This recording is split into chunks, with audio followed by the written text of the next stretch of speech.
তাহলে মোট 5টি বৈশিষ্ট্য নিয়ে আমরা কথা বলবো বিশ্বনবীর। আওয়াজ করে বলুন কয়টি? 1 নম্বরে হচ্ছে শাহিদ, বিশ্বনবী সাক্ষী দিবেন। কি দিবেন? He will be witness for all prophets and for us. তিনি নবীদের উপরও সাক্ষী দিবেন, আবার উম্মতের উপরও সাক্ষী দিবেন। সুবহানাল্লাহ পড়েন। কিয়ামতের দিন আল্লাহ তাআলা প্রত্যেক নবীকে জিজ্ঞেস করবেন যে তুমি কি তোমার উম্মতের কাছে আমি যা যা পৌঁছাতে বলেছিলাম পৌঁছিয়েছো? নবীরা বলবে আল্লাহ আমি পৌঁছিয়েছি। নবীদের কথা ঠিক কিনা সত্য কিনা এর সপক্ষে তখন বিশ্বনবী সাক্ষী দিবেন। সুবহানাল্লাহ পড়েন। 2 নম্বর বৈশিষ্ট্য হচ্ছে মুবাশশিরা, তিনি সুসংবাদদাতা। সিলেটবাসী আওয়াজ করে আমার সাথে বলো মুবাশশিরা, মানে সুসংবাদদাতা।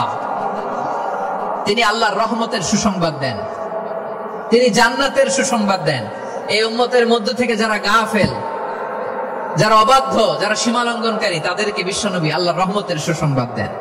তিনি বুঝান আল্লাহর দরবার 24/7 24 ঘন্টা খোলা।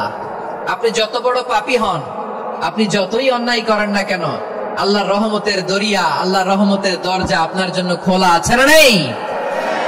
জায়নামাজটা বিছিয়ে দেন, চোখের পানি ছেড়ে দেন, 2 রাকাত নামাজ পড়ে সেজদায় লুটিয়ে পড়ে কাঁদেন। যত গুনাহ আপনার হোক না কেন, আপনার গুনাহ মাফ করে কবুল করে নিবে কে? মুবাশশিরাম বিরাহমাতিল্লাহ। বিশ্বনবী তিনি সুসংবাদদাতা।